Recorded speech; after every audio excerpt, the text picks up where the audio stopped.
How many of you have felt a fire inside, knowing you were made for more, but you kept playing it safe, playing it small, or not playing at all? Thank you. Have you ever walked into a room full of people and thought, wow, they must have made a big mistake letting me in? Yeah. Have you ever said yes to something big while your inner voice whispered, you're not ready. You can't do this? Hmm? Me too. Well, the ticket in my hand felt small, but the fear I was carrying didn't. I mean, how hard could it be? It's a 1 day women's conference. I'll sign in, sit in the back, take great notes. It'll be fine. After all, Kelly will be here. Kelly is someone I just met at a monthly entrepreneur event. She offered me a free ticket. She said she'd be one of the speakers. That's all I knew. And deep down, I really didn't want to go. It had already taken everything I had just to show up at the event I was at. Why am I doing this to myself? Have you ever felt like you're putting yourself on trial and judging every move, second guessing every choice? Yeah? Thank you. Well, that was me. I stood frozen outside the door. My heart was racing, wondering why something so small felt so overwhelming. But this fear, it wasn't new. As far back as I can remember, I'd always been shy. I was the kid who knew the answer, but never raised her hand, afraid I'd say something wrong, stumble over my words, or be laughed at. Even when I was sure, I pretty much stayed silent. I didn't want to stand out, even though I secretly longed to belong, to be one of the kids who got it right, who felt like they truly fit. But my lack of confidence was obvious. The other kids sensed it. I was always the last pick for kickball, the first tagged out, and it just didn't sting. It settled in like a quiet confirmation that I just wasn't enough. And it left me feeling even more unworthy to speak up, to be seen, to be chosen. Who here has ever felt like you're on the outside looking in, like there's something just a little different about you? I see you. I get it. I was introverted, a deep thinker, someone who spent more time observing than participating. I learned by watching how people acted, how things worked, where I might fit in. If something didn't make sense, I couldn't let it go, kind of like a bulldog with a bone. I had to figure it out. But that kind of focus, well, it got me labeled as weird. So I compared myself to others constantly and always came up short. Others seemed to move through the world so easily. I watched them laugh in groups, raise their hands, walk into rooms like they belong there. And I'd sit there wondering, why can't I be like that? What's wrong with me? And I never really said it out loud, but I started to believe it. Maybe I just wasn't built for belonging. Still, beneath all that fear and silence, something in me stirred, like a quiet longing to become who I was meant to be, even as I kept shrinking, blending in, disappearing. Well, finally, I found the courage to grab the door handle and walk inside. A sea of women filled the lobby, chatting near the check in table, 15 yards away. It felt like 5 miles. 10 steps in, I finally remembered to breathe. Hey, would everybody in the room with me here please take a deep breath in? Okay, now let it out slowly. Thank you. I feel you here with me. Yeah. So I did reach registration. I grabbed my name tag and notebook and I wove my way through the crowd to a seat in the back corner, safe. I opened the binder and scanned the agenda. 5 speakers, 4 breakout groups. Are you kidding me? After each talk, we'd have to find 3 other people we hadn't met before to mastermind? Oh my gosh. The words landed hard, way too hard. Heat rushed to my cheeks. A voice in my head screamed, leave now! No one will notice. No one will care. But I couldn't move. I was paralyzed. I was caught between the door I walked through and the voice begging me to walk back out. Then it happened. The lights dimmed, and just like that, every seat filled. How many of you have ever been in a room and felt so out of place you just wanted to run? I know there's some in here. Yeah, thank you. Thank you for your honesty.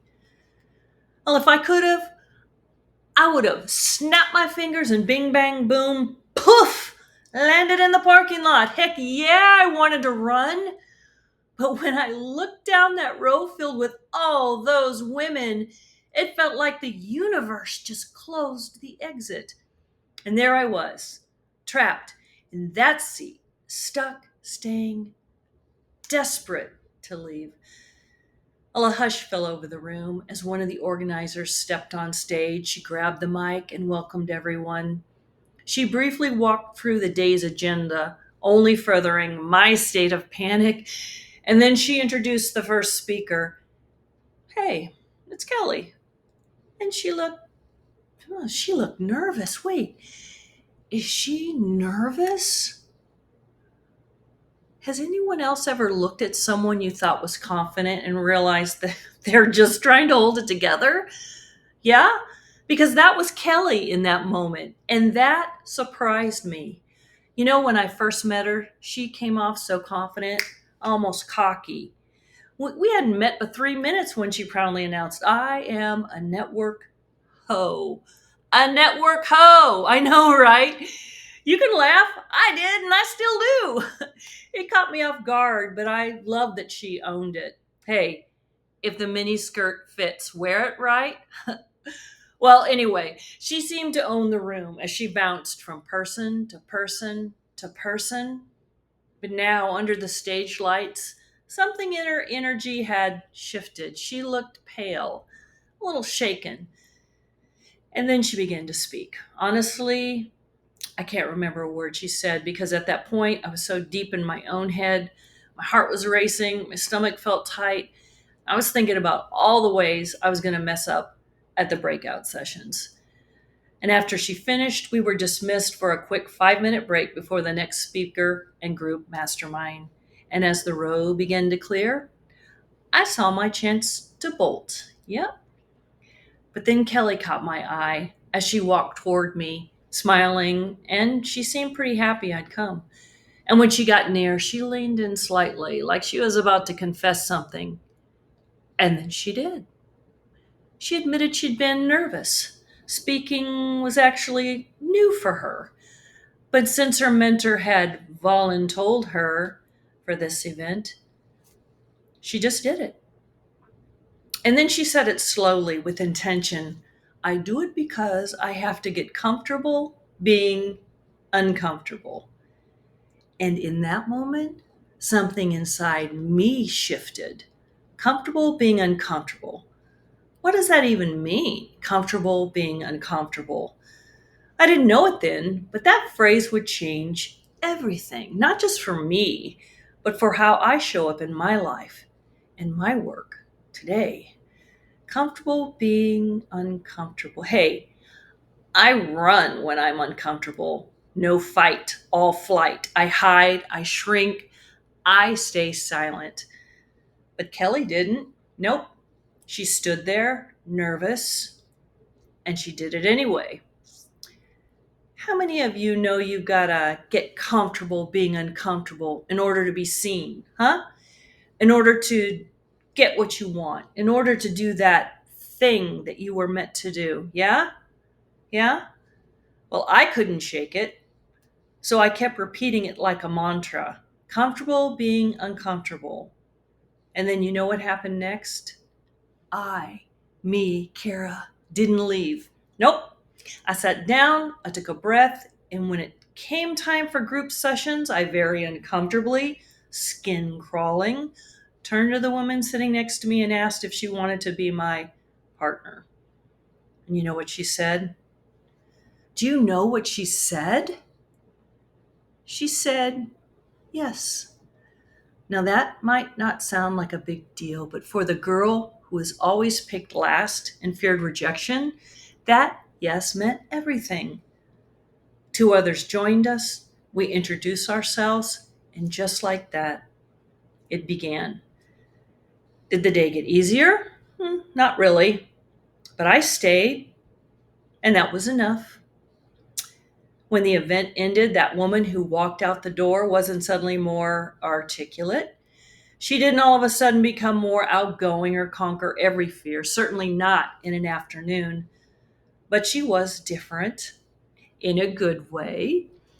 Because for the first time in a long time, she showed up. And that one moment led to another and another and another, with each bringing a tiny sliver of change. So if you're wondering how I got from that back row seat to standing here today, certainly didn't happen overnight. It happened one small, uncomfortable, imperfect step at a time. And there was a very real moment I almost didn't take that first step. If I had walked out, it would have been one more silent exit, one more confirmation of the lie I'd believed that I wasn't meant to lead. But here's what I've come to realize again and again: confidence doesn't come first, it shows up after you do. And over time, those steps don't just build courage, they build credibility.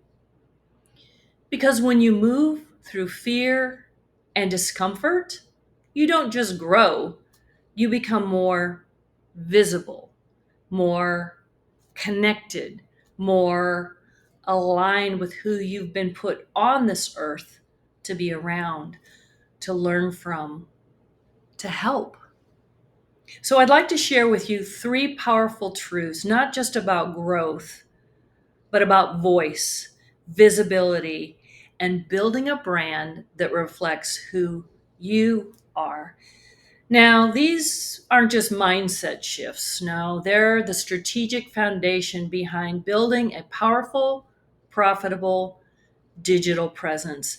And as I walk you through these next three lessons, know this: they're not just part of my journey, they're part of the system I now use to guide others through theirs. So if you're taking notes, write this down. Number one, growth begins at the edge of comfort. Growth begins at the edge of comfort. Stretching into the unfamiliar is how we grow in who we are, and what we do, and how we show up for the people we're meant to help. And let's be real, courage doesn't usually feel like fireworks. Sometimes it feels like nausea and sweaty palms. How many of you have ever done something that scared you, but you did it anyway? Huh? Thank you. Or maybe you're still standing on the edge, waiting to feel ready. Well, you're not alone. I've been there too. Remember the entrepreneur meetup where I first met Kelly? Yeah, I kept going quietly at first, then more regularly. After about a year, I was invited to give my first full presentation.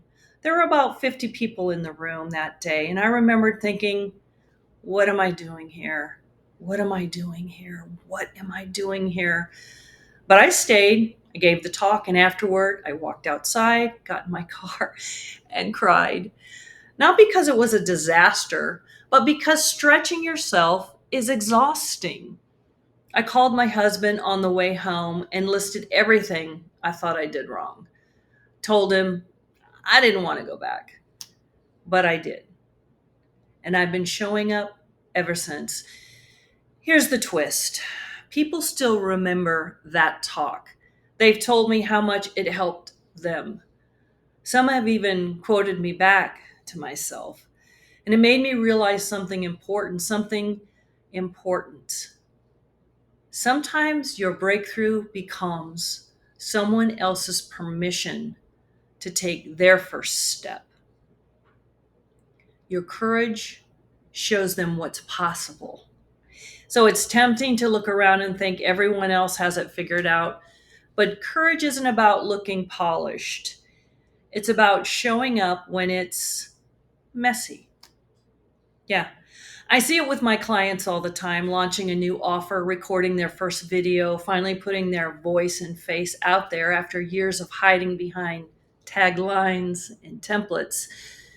It's uncomfortable, but that's where authority begins. And that's where I come in, not just as a strategist, but as someone who's walked through that same fear. I help my clients step into the unfamiliar and build the kind of confidence that earns credibility online. And let's be honest, the digital side of business can feel overwhelming. Most people get lost in the lingo alone, like funnels, workflows, value ladders, email cadence, analytics. Ugh. And most of my clients didn't sign up to be digital marketers. They signed up to make a difference. But digital marketing, that's what makes the mission move. Visibility opens the door, and discomfort is the threshold you've got to walk through. And here's the thing. Discomfort doesn't disappear just because you've done it once. I wish that was a fact, but it's not. Years later, when I did my first Facebook Live, it took me 2 hours to write the script, 2 hours to practice dry runs, and then another 2 just to press the go live button. Because for me, committing to that button felt like saying yes to a marriage proposal, or me deciding to have another kid after being an empty nester for 5 years. And then the second time I did it, it only took me about 45 minutes to finally press the record button, not because I suddenly felt confident, but because I was willing to move forward anyway. Staying safe means staying stuck. But here's the reality. At some point, staying stuck hurts more than taking the risk. So let me ask you this. What are you avoiding because it's uncomfortable, huh? What are you talking yourself out of, telling yourself, yeah, you're not ready yet? Confidence is built in motion. And over time, those steps don't just build courage, they build credibility. Because when you move through fear and discomfort, you earn the authority to lead others through it too. Where are you holding back? Maybe waiting for permission or perfection, when what you really need to do is just take that step, even if it means doing it uncomfortably. Because that's where growth begins, right at the edge of comfort.